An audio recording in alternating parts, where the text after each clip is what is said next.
Magandang araw Pilipinas at ito ang paring RJTV. Mga mahalagang ulat ang ating tatalakayin ngayon, mga iisyung dapat malaman ng bawat mamamayan. Narito ang balita.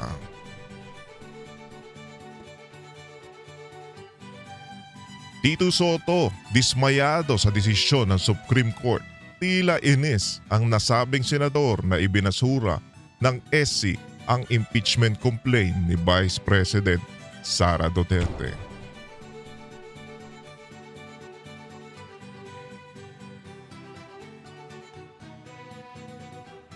At isang balita, Senator Lacson parang kinokontra ang kanyang kasamahang si Senator Soto. Ayon sa isang netizen, pakiramdam nila ay bumaliktad na si Lacson. Talakayin natin yan dito sa paring RJTV.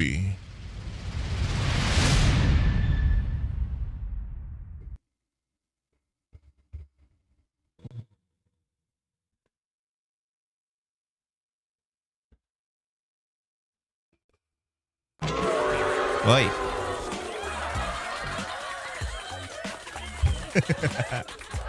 Ayos ba yung intro natin? Ayos ba? Parang hindi eh.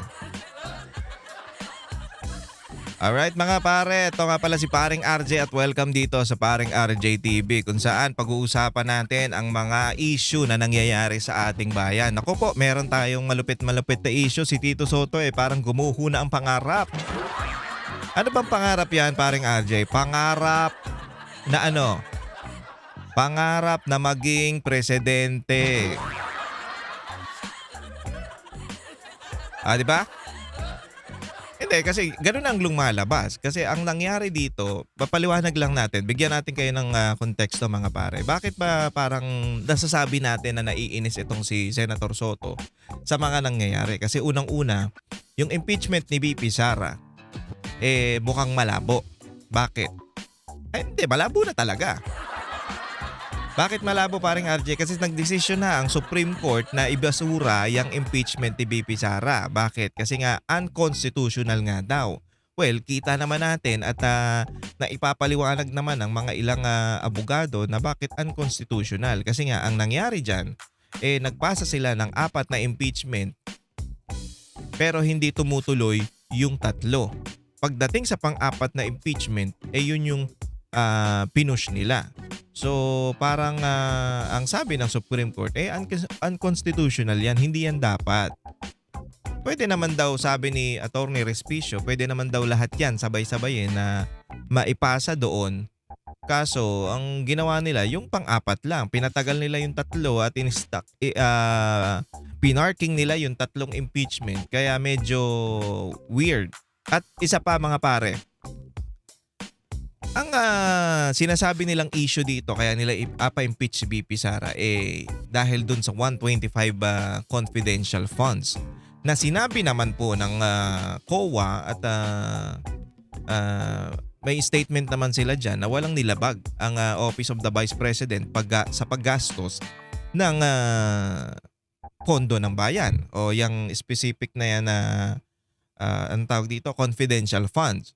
So yung iba pinagpipilitan pa rin yung Mary Grace Piatos na yan.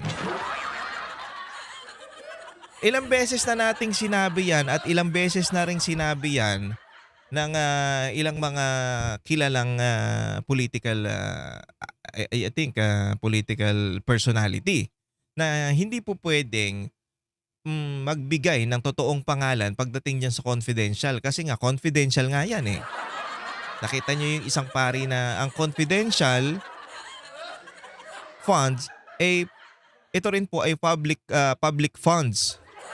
Confidential naging public? Anong yung paring jakulero. Yung paring addict na lang para mas maganda, para mas kilala nyo. 'Di ba? Nakita nyo yung post natin diyan na parang sinasabi niya na confidential funds ito rin ay public fund. Hindi nga po pwede yun. Kasi nga, from the word itself, confidential. Confidential na yan So, yung mga pangalan na yan, ginagamit talaga yan para, alam mo yon hindi matukoy kung sino yung mga assets o kung sino yung mga intel nila.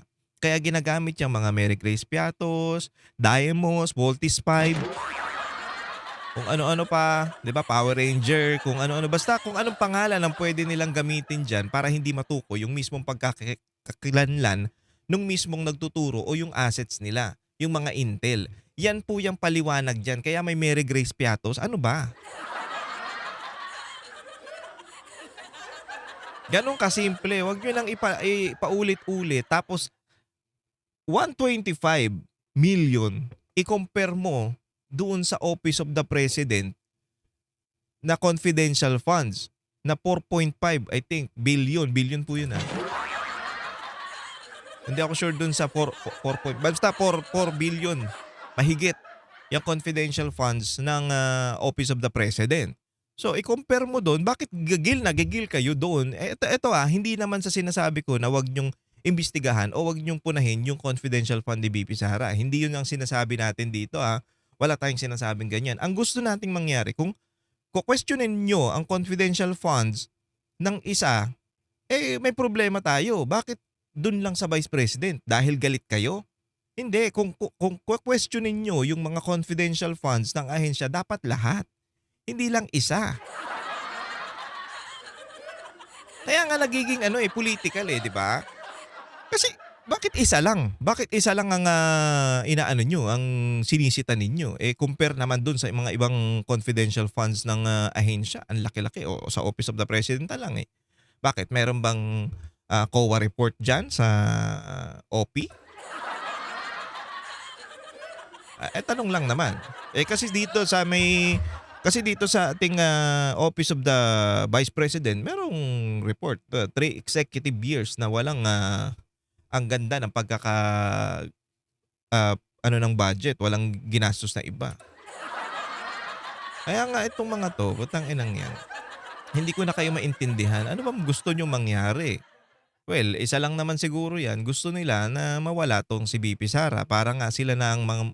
Kasi walang makakatapat sa kasikatan o yung sa karisma na neto ni VP Sara. Talagang siya na ang nakikitang magiging presidente in 2028. So gagawa talaga sila ng paraan para mawala to sa landas nila. At ito na nga si Soto nag-iingay na, hindi mapigilan yung sarili niya.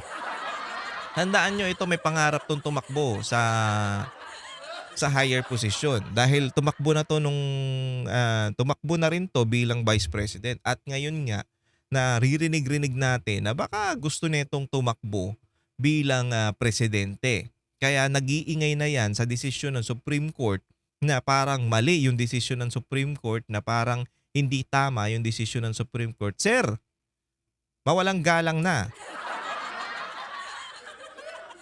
I'm not sure kung 15 yung abogado na yan na nagdesisyon dyan sa ano tawag dito? Sa article of impeachment ni VP Sara na binasura ng I think 15 o 16 eh. 16 na abogado. Basta kung ano man yung ilan man yan sila dyan. Pero mga abogado yan. Hindi yan mapupunta dyan kung mga mangmang yan. Sir, mawalang galang na po. Ha? Well, hindi naman din tayo abogado. Pero, putya itong mga abogado na to, hindi naman to kagaya ni Palsis eh. Hindi to kagaya ng mga abogado ng mga pingtae, na mga loyalistang tanga. Hindi to kagaya ng mga abogado na yan. Ito mga respetado to, putya, tumanda na yan dyan. Hindi yan basta-bastang mga abogado lang. Kaya sir, kung magdesisyon yung mga yan, hindi yan yung sa kanila lang. Putya, may pinaghuhugutan yan, may pinagkuhanan yan.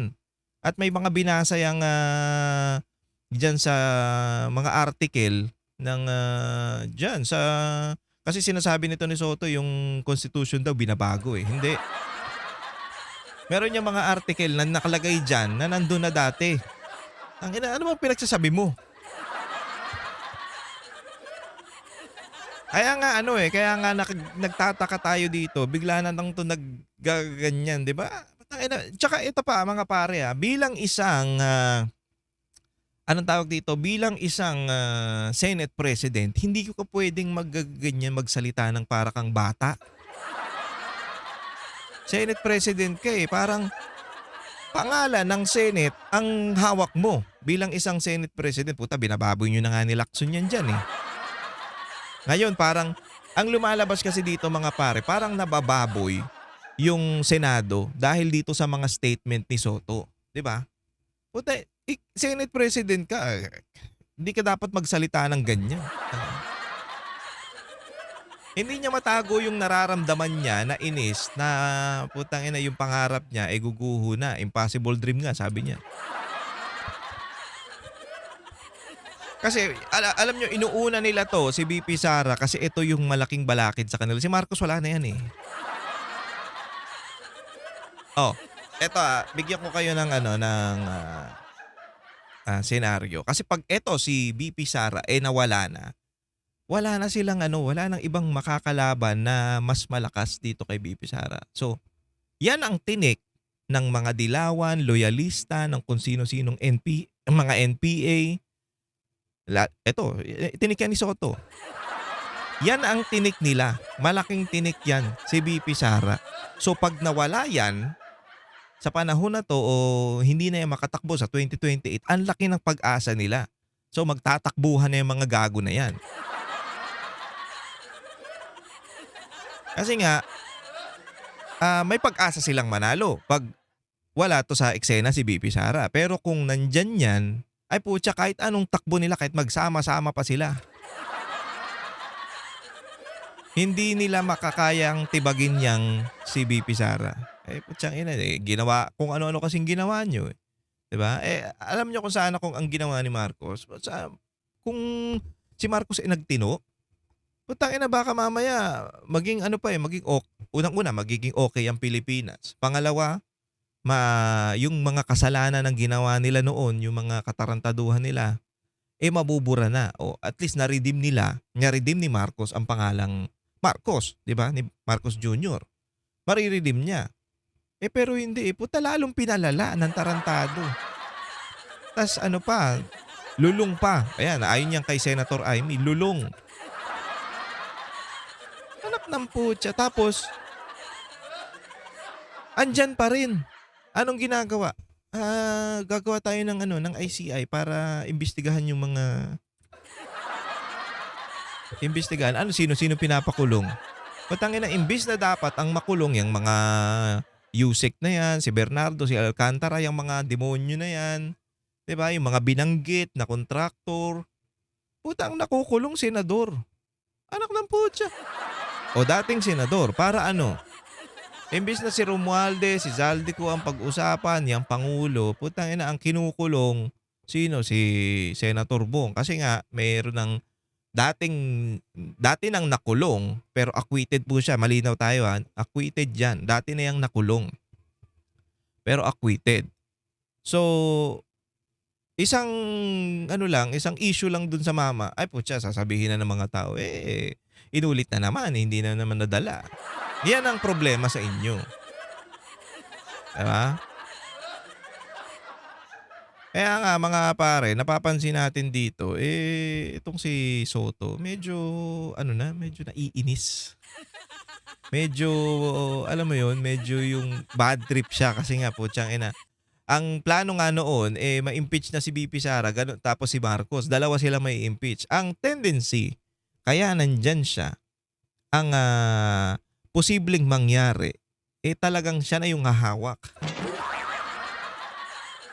Kaya pati Supreme Court, inaaway niya na dahil yung pangarap niya hindi matutupad. Ay, nako naman Soto. Anyway, mga pare, bago natin umpisahan tong video, please subscribe to my channel at huwag kakalimutan mag-share at mag-likes ng ating mga video. Ganon din po, pakifollow ang aking paring RJ sa Facebook at paring RJ TV dito sa YouTube. Ganon din po, paring RJ Banateros sa TikTok. Maraming salamat. At panoorin natin to mga pare. Ito. Ito yung interview kay Tito Soto. Binago eh. Ano yung Nila binago? parang nilang binago yung mode ng pag-i-impeach. Mas humirap na ngayon. Dati nga Ano naging madali mahirap? sapagkat yan talaga nilagay sa konstitusyon niya ng mga gumawa ng konstitusyon, lalo na yung option 3 na tinatawag nilang option 2, na one-third signatures lang, forward na kaagad. Hindi ba dati nga, prayer lang, finorward na eh. Di ba? Sapagkat meron ng one-third na nakapirme. Because, kaya nilagay yan para sa isang opisyal, impeachable officer. Sir, alam mo, ang problema nga kasi dito, hindi, ano nga, unconstitutional. Anong binago? Wala. Kailan to?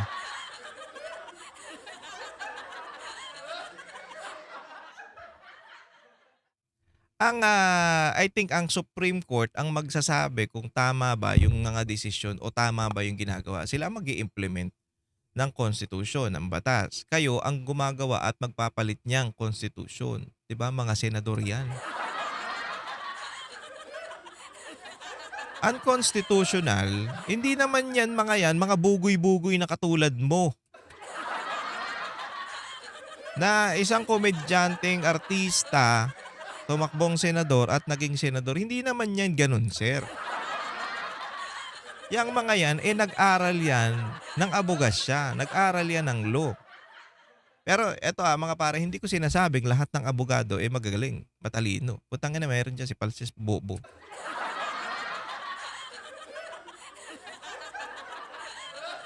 Talagang alam mo 'yun, halatang may karga kaya sige lang ng sige sa mga Duterte.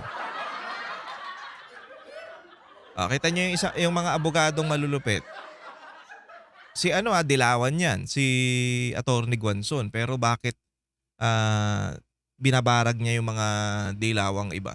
Bakit? Kasi mali na nga 'Di ba sinabi niya 'yan? Alam niyo, 'pag mali, mali. Kahit na anong kulay niyan, kahit anong posisyon niyan, 'pag mali yan, mali yan. Bakit sinasayang yung pag-aabogado nyo? Anyway, balik tayo dito kay Soto na parang parang hindi tama ba? Yung parang pinapalabas niya na hindi tama yung ginawa ng Supreme Court. Putsang ina, Supreme Court na yan, sir. Ikaw. Hindi kasi ang problema dito, putang inang yan. Parang lumalabas. Nasisira kasi yung Senate Nasisira yung Senado dahil nagsasalita siya ng mga ganyan, lalong-lalo na Senate President siya. Nagkakaroon tuloy ng confusion o naku-confuse yung mga tao na bakit nagagalit si Soto dyan. Baka mamaya may maniwala sa kanya na wala na talaga yung Supreme Court, 'di ba? Pag ayaw nila sila na lang magdedesisyon, 'di ba? May mga ganung instance hindi maiiwasan 'yun. Bilang ikaw, isang senador na hindi naman natin alam kung bakit nandyan ka, paano ka nalalo. Mag-iingay-ingay ka ng ganyan. Hindi po pwede. Medyo alanganin ka dyan, sir. Na hindi ginagawa ang trabaho niya o merong maling ginagawa sa trabaho niya o nakakaperwisyo sa bansa. Ito. Ulitin natin.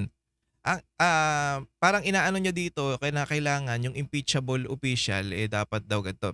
Basta natin, i-play muna natin. Official, impeachable officer Okay?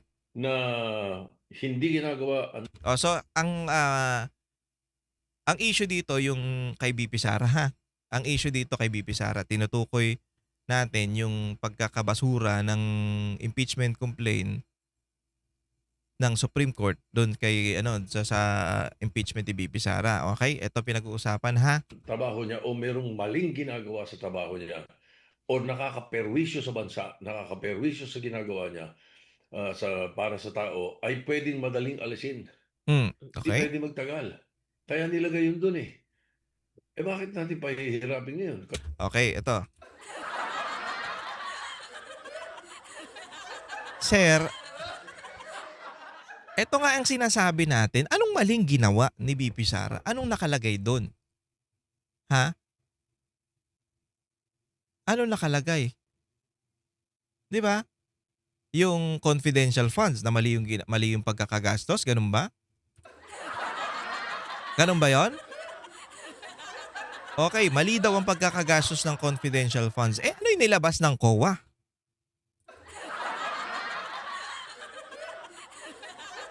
Ang trabaho ng COA ay mag-audit, 'di ba? Ano 'yon, sir? Hindi mo ina-accredit 'yon? hindi mo, kumbaga hindi mo tinitingnan yung desisyon ng COA. Actually, si VP Sara nga lang ang, yung sinasabi nga natin, 3 executive years na maganda ang pagkakagastos o pagkakaano ng budget nila. Actually, ang liit nga.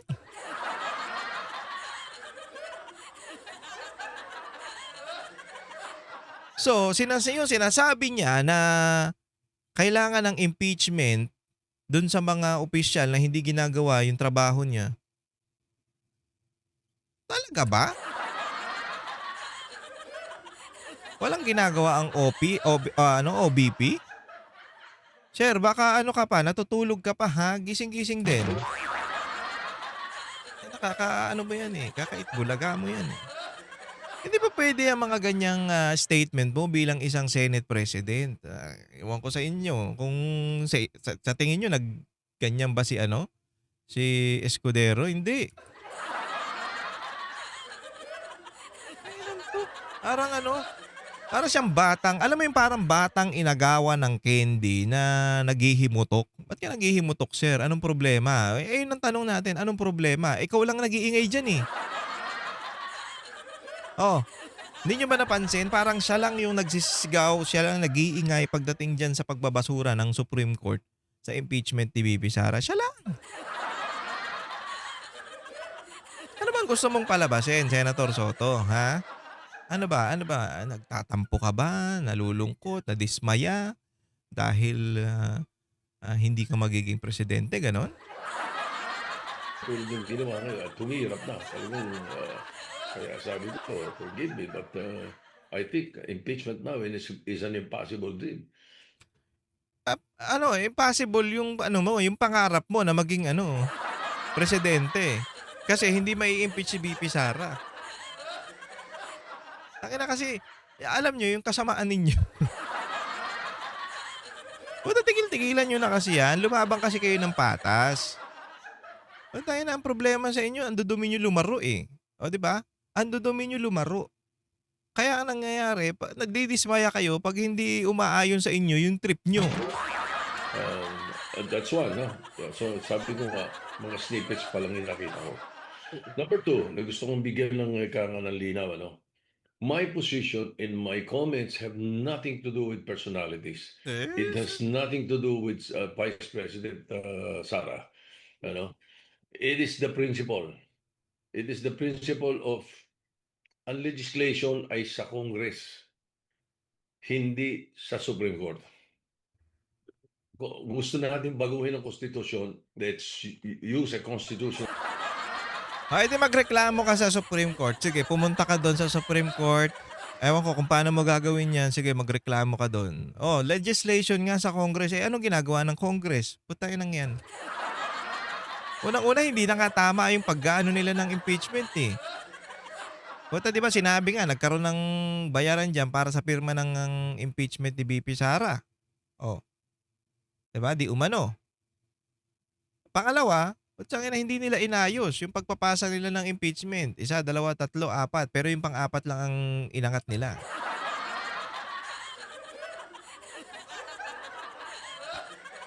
Ewan ko kay dito kay Soto talaga. Parang iba talaga. Alam mo yun? Ba't nagre-reklamo ka?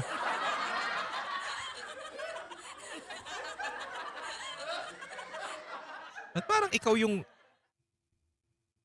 galit na galit. Ba't ganun?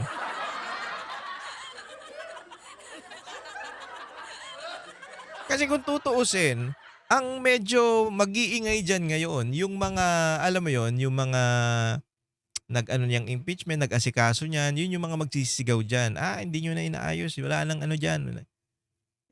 Mga congressman. Diba? Pero bakit si Soto ang iyak ng iyak? Hindi nyo ba napansin? Kaya nga sinasabi ko sa inyo, kaya nga sinasabi natin mga pare, itong si Soto, may plano talaga itong tumakbo bilang isang presidente. Kaya nga pinupush niya, kaya nga inis na inis siya dyan kasi parang wala na yung pag-asa niya. Impossible dream. This is the impossible dream. Wala na. Imposible nang manalo ka sa 2028.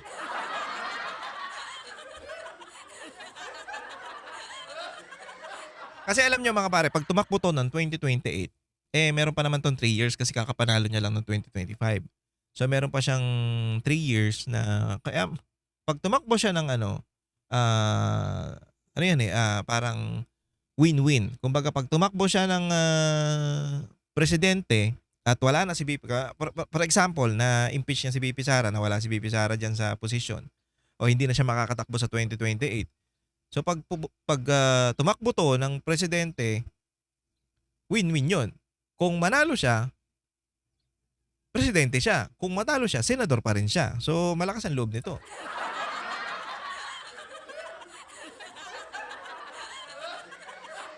Kasi pagtakbo, ito isipin nyo pagtakbo, pag naging presidente na si BP Sara sa 2028, 25, 26, 26, 27, 28. So 3 years.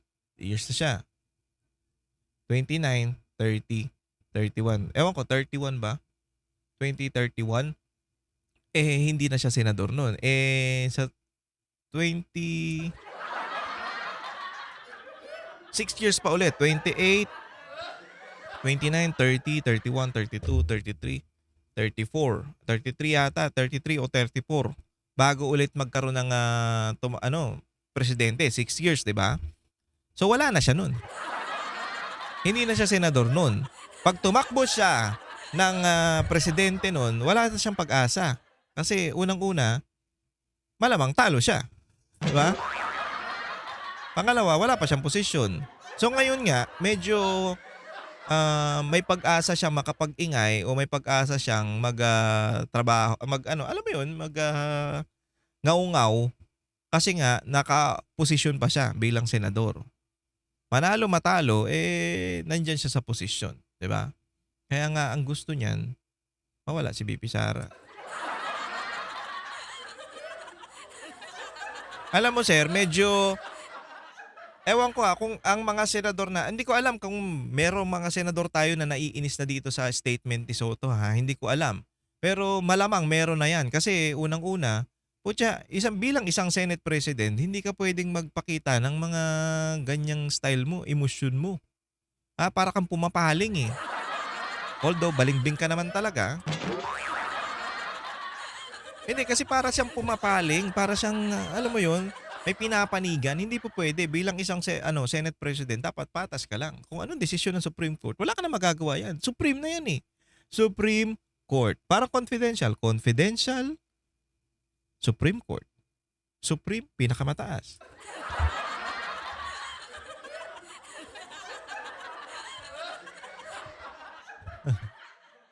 Ganun lang kasimple. 1, 2, 3 logic lang yan. Hindi yan kailangan ng malalim na explanation. Diba? Para maintindihan mo. Pero ikaw, pinapakita mo yung emosyon mo na bad trip ka talaga sa nangyayari. Convention or a Constituent Assembly. Hindi a Supreme Court decision. Yun ang punto ko. Punto ko Walang sablay. personalidad dito whether it's the impeachment of the filed impeachment for President Marcos or Vice President Duterte. It's nothing to do with that. Even if somebody files an impeachment. Kaya nga wala ka ng diyan, kahit sino yan sa dalawa na yan, presidente o vice president, gusto mo yan mawala lahat. Kasi nga gusto mong pumosisyon, yun lang yun. Gusto mong mawala yan dalawang yan para ikaw na ang hahawak ng presidensya. Tapos ang gusto pa nitong mangyari, charter change. Dati sabi niya ayaw niya yan. Bakit na gusto mo? Kasi baka gusto mo maging prime minister. Pag nagkaroon ng tsa-tsa, hindi lang gusto ni Tamba di ba? Pagkaroon ng tsa-tsa, wala nang ele-eleksyon. Magtuturo na lang, magpamimili na lang kung sino ang gusto nila maging prime minister. Baka yan din ang plano mo, prime minister, maging humawak o maging presidente ka ng Pilipinas pang habang buhay. Ayan ba, sir? Kasi parang ganun ang lumalabas eh. Dahil nung una, ayaw mo ng charter change. Ayaw mo ng tsa-tsa. Ayun, gusto mo na. Dahil hindi ka dahil hindi ka nakaposisyon, dahil na bad trip ka, gano'n? Ay, Endorsement nako. to any of the members of the Supreme Court. Walang kinalaman yung aking punto dito. Sus, ewan ko sa'yo. Bahala ka diyan. Napagalitan ka. O baka mamaya, yang mga ibang senador na tahimik lang, mababad trip na sa'yo. Anak na putya, bakit naman nagsasalita ng ganyan yang nabababoy tayo eh. Nabababoy kasi ang Senate dito sa mga statement niya na to. Hindi yung, alam mo, bilang isang Senate President, dapat maingat ka sa mga sinasabi mo. Maingat ka sa mga desisyon mo at maingat ka sa mga statement mo, di ba? O, paulit-ulit ako. Sinabi, statement. Maingat ka dapat dyan. Hindi ka nagsasalita ng kung ano-anong. At tignan nyo nga si Senator Escudero, di ba? Parang inuutusan ng Congress yung Senado. Nagsalita siya. Ay, hindi nyo pwede kaming utusan dito. Ha? Kung nagagawa nyo yan dyan sa inyo, sa amin hindi nyo yan pwedeng gawin. Oh. Ganun ng leader. Hindi nagpapadarag. Ikaw po dyan, parang tropa mo na yung mga Tropa mo ba yan, yung mga kongresista? Bakit parang ikaw ang nagsasalita para sa kanila? Ewan ko sa'yo. Ito pa. Si Lacson naman, pag-usapan natin. Si Lacson medyo umaano na. Pumapaling na sa iba. Medyo alanganin na kasi siya eh. Pero alam nyo, sana mapalitan na tong dalawang to, no? Alam nyo, pag napalitan tong dalawang to, medyo baka umokay pa. Kasi nagiging nagiging tampulan na ng pang-aasar o nagiging sa tingin ng mga Pilipino, sa tingin ng mga tao, yung Senado, medyo parang comedy na eh. Yung una, si Lacson, si Pinky, di ba? Nagiging comedy. Putya, nagpapunta ng witness, pero siya rin ang sumasagot. Anong kagaguhan yan? Ito naman si Soto, putsang ina kung ano-anong pinagsasabi, kung ano-anong Itbulaga ba yan, sir? Wag mong gawing Itbulaga yung Senate. Itbulaga yarn. Agalugta eh. Tangin na ginagawa mong ginagawa mong noontime show eh. Puro kakadramahan. Hindi pa pwede yung ganon. Hindi pa pwede yan. Dapat medyo ayos-ayos. Dapat nga, alam mo kung pwede magkaroon ng dyan sana magkaroon ng regodon dyan, magkaroon ng palitan para kahit papaano naman ma-redeem yung Senado kasi nagiging katatawanan na eh. Yung blue ribbon nagiging pink ribbon eh. Parang kalokohan. Biruin mo, yung mga nagnakaw, isipin nyo dyan sa yung mga nagnakaw ng pera ng kaban ng bayan, yung mga nagmamani laundering na yan, putang ina bandang huli, sila pa yung witness. Yung mastermind na nagpapaikot ng pera, nag-uutos na si Bernardo, putang ina, bigla naging witness, nagturo lang ng senador. Nagbalik lang ng pera. Ayan nga yung sinasabi ni Senator Marcoleta na yung restitution, hindi po pwede yung ganun. Dapat, imbestigahan muna, litisin. Tapos, ang magdidesisyon dyan na magbabalik ng pera, korte. Hindi po pwede yung sila-sila lang kung magkano yung ibabalik. Yung sasabihin, magkano ibalik? 1 bilyon. Putsang ina, walang-wala yun. Tapos, magbabalik ka lang ng 1 bilyon. Hindi ko lang nilalang yung 1 bilyon Kumbaga, sa kanila yun.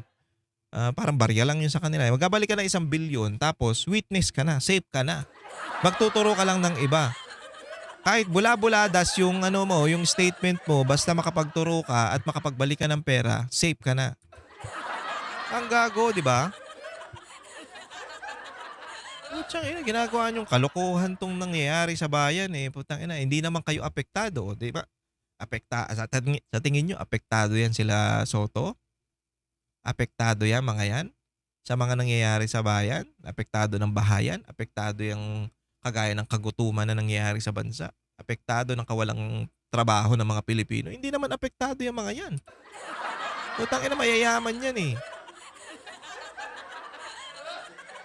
Tapos yung iba binabatikos.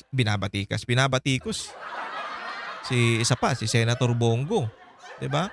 Puta na yun yung tao na madalas mong makita na tumutulong sa mga Pilipino. Etong mga to, putang ina, puro maingay lang eh. Hindi mo nga makitang bumaba sa ground diyang mga yan. Nakita mo bumaba sa ground dyan, yan si Soto? Nakita mong pumunta yan sa mga gagaya ng ginagawa ni Senator Bongo? Ha? Hindi pumupunta yan. Ang ina, artista yan eh. Pupunta yan pag eleksyon, malamang. Siyempre, kailangan nila yun eh. Pero yung mga kagaya ng nangyayari, may sunog, pupuntahan mo. Putya, walang makakagawa niya, Senator Bongo lang. Yung ibang nag-iisip, si Senator Escudero, mga nag-iisip ng mga batas para sa mga Pilipino. Wala nakakagawa nun, pero itong mga to, puro lang daldal, ang putang ina. Hindi naman nakakatulong. Kaya nga, hindi nga dapat kayo nandyan eh. Kaya sayang talaga eh. Sana kung si Pastor malamang ang nakaupo dito sa Senate, malamang po siya kahit talagang malilinis to eh. Tsaka yung tulong, mas lalawak. Biruin mo, private corporation yan o pribadong yung KOJC, yung simbahan nila. Pero yung mga tulong na ginagawa nila, putya dinaig pa yung mga senador. Hindi ko naman sinasabi na kailangan din nilang tumulong. Kumbaga dapat ang mga senador gumawa ng batas na makakatulong sa mga Pilipino. 'Di ba? Mag-isip ng batas o mag-isip ng bill para sa ikagagaan ng buhay ng mga tao, ng mga Pilipino, ng mga kababayan natin. Hindi puta, anong ginagawa? Nag-iingay. Bakit? Nag-iingay dahil doon sa mga pangarap nila, anak ng putsa. Kaya nakakabuisit eh. Senador kayo pero wala kayong ginagawa para sa amin. Ang ginagawa nyo para sa mga sarili niyo lang. Kaya nga dapat magkaroon tayo ng mga senador talaga na isipin kasi natin, wag lang tayong boto ng mga porkit kilala ninyo. Boto natin, mag-research kayo kung talagang itong mga tao na to nakatulong na noon. At pangarap talagang tumulong ngayon. Wag tayong magpadala lang sa mga magagaling magsalita. Tignan nyo si Marcos, putya nadala kayo. Magaling magsalita nung una, di ba? Pero ngayon, bubulol-bulol na. Panoorin natin si Lacson. Kaugnay pa rin sa ruling ng Korte Suprema sa Articles of Impeachment ni Vice President Sara Duterte, charter change daw na outright ang naiisip na solusyon ni Senate President Tito Soto. Impossible dream na raw. Charter change. Yan ang gusto niya ngayon.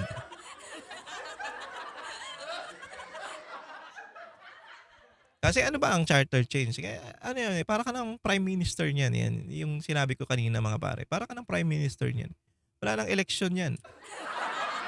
Ano na yan? Magtuturo ka na lang kung sinong gusto mo. Kasing maituturing ang impeachment ngayon. Lalo na't unanimous ang naging boto ng mga mahistrado at niwala man lang daw na dissenting opinion. Para naman kay Senate President Pro Tempore Ping Lacson, kahit pabor man o hindi, mali man daw o tama ang naging desisyon ng Korte, kailangan pa rin daw yang tanggapin at iyak. Kumaano na siya, no? Bumabaliktad na si Pinky. Ano mga pare, napansin nyo?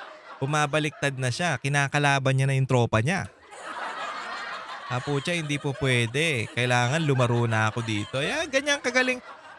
Dito magaling si Lacson sa maglaro. Nilalaro niya na. Puchang ina, hindi po pwede to. Sablay na yung impeachment eh. Hindi na natuloy eh. So, pucha, kailangan ko ng unti-unting mag-U-turn. Mag-U-turn na ako kasi puta, delikado ako sa 2028. Kailangan pumosisyon na ako na tropa ko na si BP. Ina din nyo mga gago kayo Huwag kayo papadala sa mga ganyan nito ni Lacson Baka magpadala kayo dyan. Utsang ina niyan. Bumabaliktad na siya. Pero, other way around. English. May tama rin naman siya. Putsang ina, Supreme Court na yan, huwag ka nang mag-ingay. Kung ano yung desisyon niyang mga yan, desisyon nila yan. Hindi naman yan basta-basta eh. Hindi naman yan basta-basta na katulad mo na mutang ina. Itbulaga lang ng itbulaga eh. Hindi ko alam, ang tagal nito Hindi ko alam kung nag-aral to ng kahit papaano ng basic law si Lacson. Kasi bilang isang lawmaker, dapat may alam ka sa batas. Kumbaga, alam mo yon, dapat kahit papaano mag-aral ka bilang nakaupo na ako sa posisyon. Baka pwede na ako aralin ko na yung mga batas para kahit papaano meron akong basic knowledge sa mga yan. Tsaka hindi ko alam kung si Soto ba nag-aral ng mga batas o nagpa-chill-chill lang siya dyan. Meron naman siguro siya. Meron naman siyang mga bill o mga law na naipasa, mga gusto niya. 'Di ba? Pero bilang isang senador, dapat nag-aaral na kayo bilang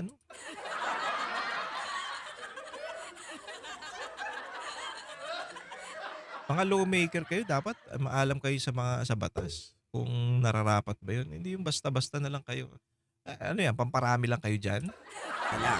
Ayon pa kay Lacson, mahalaga na respetuhin ang rule of law. Ayan, tama Pero naman. para kay ML Party List Representative Eto na naman.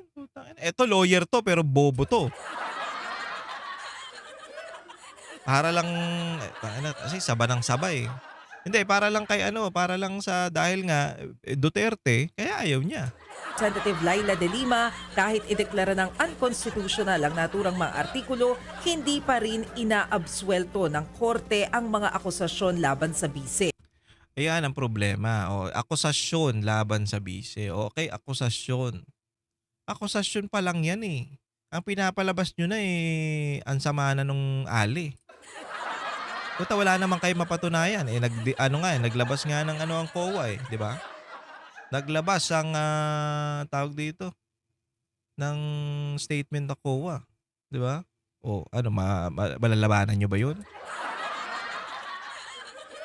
Ayon naman kay Palace Press Officer Claire Castro, kung House rules ang pag-uusapan kaugnay dyan, hindi makikialam si Pangulong Bongbong Marcos. Ay po, tiyan na. At ang ilang legal experts naman hati ang opinyon kaugnay ng huling desisyon ng Korte Suprema sa Articles of Impeachment laban kay Vice President Sara Duterte. Ayon kay Attorney Rene Sarmiento sa programang Storycon ng One News, pinahina raw ng naturang desisyon ang proseso ng impeachment sa bansa. Paliwanag ni Sarmiento, mas mahirap na raw mapanagot ngayon ang mga tiwaling opisyal ng gobyerno. Alam nyo, hindi mahirap. Kung meron talagang mga ebidensya na magpapatanggal sa mga yan, lalong-lalo, kay BP Sara medyo malabo talaga. Kasi anong inaano nyo, 125 million? Eto, sa presidente, ang daming ang daming katarantaduhan. Unang-una, sinasabi niya, di ba? Binanggit niya na binasa niya yung 4,000 pages na tinignan niya. Binasa niya yun eh. Ibig sabihin, alam niya yung mga budget na nandun kung sinasabi niya na binasa niya. Alam mo na ganun kalaki yung mga budget o yung mga insertion dyan. Pero bakit hinayaan mo na magtuloy yung budget na yan at pinirmahan mo? Doon pa lang, sablay ka na. Diba? Tapos sasabihin mo wala kang kinalaman. Pumirma ka tarantado. Edi nagsisinungaling ka na binasa mo.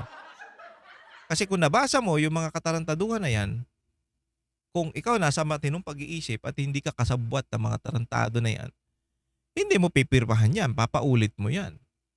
Pero hindi, pinirmahan mo, sir. Doon pa lang, medyo pwede ka nang i-impeach.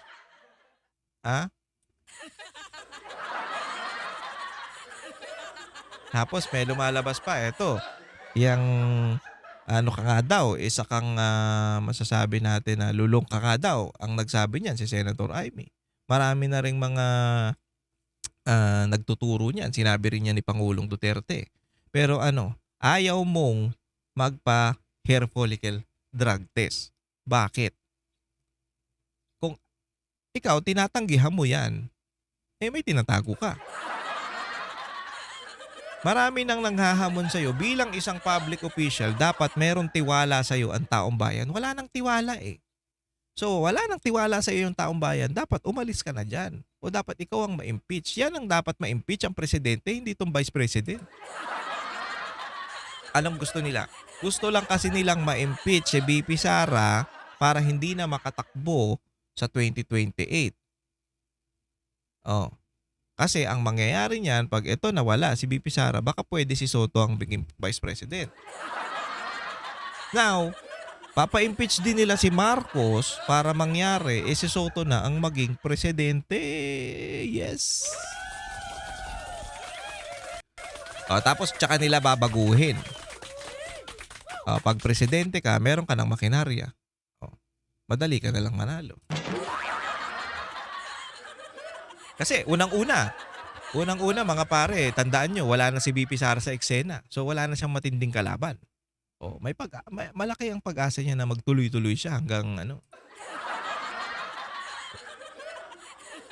manalo ulit siya kung sakali sa 2028, di ba? Sino kalaban niya? Si Risa? Batak ng puta. Walang pag-asa yun. Samantala, iginiit naman ni Attorney Israelito Torreon sa panayam sa ating programa na hindi nagdagdag ng bagong hakbang ang Supreme Court sa impeachment process. Ayon kay Torreon, nilinaw lang daw ng korte ang matagal ng bahagi ng patakaran ng Kamara. Para naman kay retired Associate Justice Adolfo Ascuna, hindi raw mahirap sundin ang naging desisyon ng SC. Pero paliwanag ni Ascuna sa programang Morning Matters ng One News, magkakaroon ng problema kung susuwayin yan ng Kamara. Maaari raw kasing mauyan sa banggaan ng kapangyarihan ng Kongreso at Korte Suprema. Yan ang magiging problema natin. Pag yung Kamara, actually yung Kamara medyo sa tingin ko sa ano ko ngayon nababalitaan ko, hindi naman sila ganoon kaingay. Unlike lang dito kay Soto. Si Soto lang talaga ang pinaka madaldal ngayon. Hindi nyo ba napapansin? Parang siya yung galit na, ba't galit na galit ka, sir? Anong pinaglalaban mo? Wala na kasi, wala na yung pangarap natin, ganon. Kaya medyo naiinis ka, bakit kasi? Ganun ba yun, sir? Kaya nga, butang inang yan, manahimik ka na lang. Kung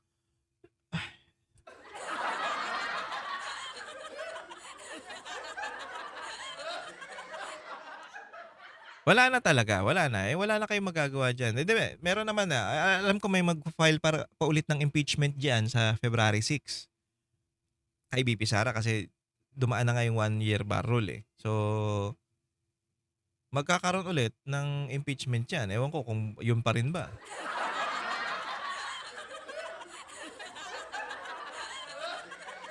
Alam nyo, hindi kasi pwedeng hindi kasi pwedeng basta-basta na lang na, alam mo yun, yung mag-ano kayo ng impeachment na wala namang bigat, wala namang substance. Wala, hindi pa pwede kayo, hindi yan mananalo kung si VP Sara, gagawan nyo lang ng kwento. Hindi, kasi ang mga Pilipino, alam na kita na kayo huli na yung mga karakas ninyo. Kaya wala na kayong magagawa kahit kahit ano pang paninira nyo diyan sa Vice President natin si VP Sara. Wala tignan nyo nga, nananahimik lang yung lang. Talagang nagtatrabaho lang yung opisina niya kung ano yung kailangan. 'Di ba? Unlike sa presidente na sinasabi ni Claire Castro na masipag. 'Di ba? Nagbubuhat ng bangko. Pero hindi maramdaman at hindi makita ng mga tao yung sipag ng presidente nyo. Yun ang nagiging problema natin, di ba? So, wala na yan mga pare. Itong si Soto, tangina baka mamaya dyan, sir. Tangina. Hindi kasi ang magiging problema niya, magagalit yung mga kasamahan nito sa kanya. Tangina, bakit ang gulo-gulo mo? Bakit para kang iyak ng iyak? Bakit iyak ng iyak?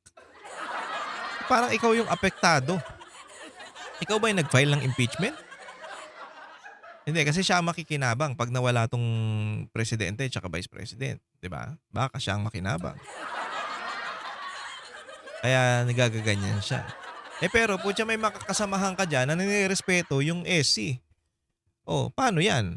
Baka mamaya pag initang ka dyang mga yan. Tsaka hindi lang yung mga kasamahan mo ang bad trip, pati yung mga Pilipino bad trip sa'yo.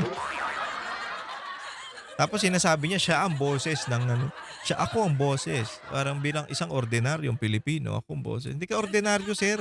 Senate President ka, senador ka eh. Hindi ka pwedeng maging boses. Ha?